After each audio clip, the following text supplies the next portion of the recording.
Welcome and welcome back. How do you know if you're getting the most out of your kettlebell swings? In this video, we're going to cover the 4 things we check first. 1, we start with checking the video. 2, we check out a vertical jump. 3, horizontal jump. And 4, goblet clean. Let's start with the video, Roger. What are we looking for?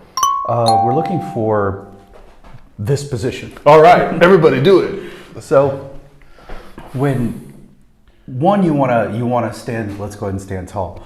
One, you want to stand here, check this out without a kettlebell in your hand. Everyone's going to line up differently. Now, he doesn't have a tremendous amount of space in between his arms. If I'm here, you can see, switch. You can see just the way my arms rest on my chest, I've got a little bit more space. You need to check that, because if you're looking for video footage and you're expecting to see this and you see this, you may think this is an error. This is just my body. I can't do anything about it. So what we're really looking for is at this moment, he's already started either in his hike or his backswing, and he has come up, full extension of the hip, full extension of the knee. Now, when we say the most, we're assuming getting the most out of it means the most power production. To get the most power production, you have to use your legs. And the actions that the legs are performing, extension at the knee, extension at the hip, okay? Ankle too, but we're not really focused too much on that.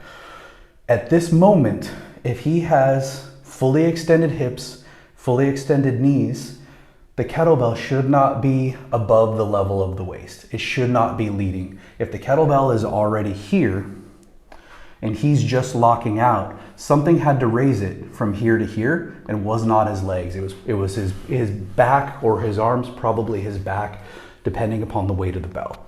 So if you're not in that lockout position with the bell below your waist, you know you're not getting your legs fully engaged in the movement. Now, let's get into the 3 easy fixes that we use.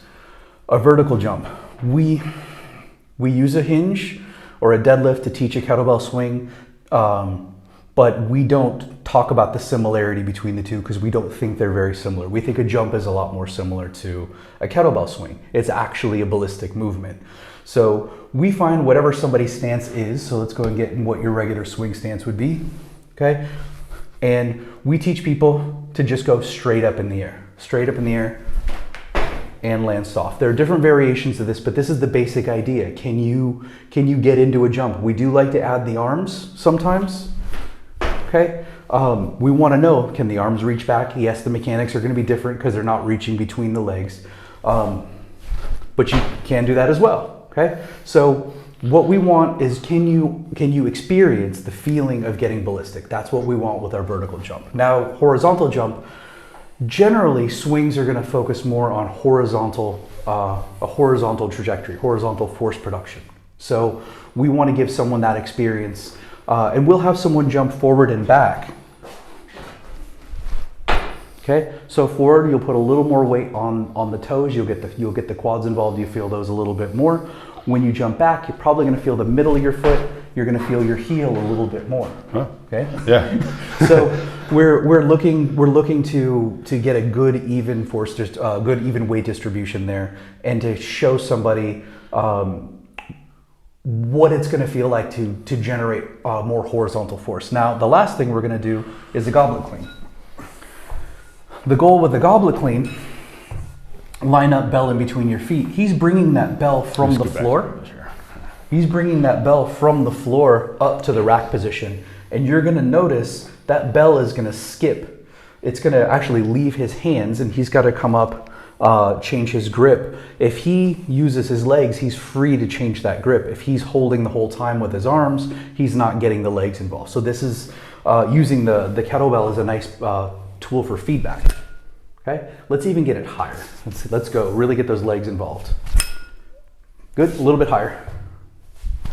There we go, okay? So you saw how much he had to get his legs involved. The more he got his legs involved, the higher that bell went. It was actually able to leave his hands. And again, if your arms are engaged in bringing the bell up, you can't let go of that handle because you're actively holding it. So he's got to pop, exactly right.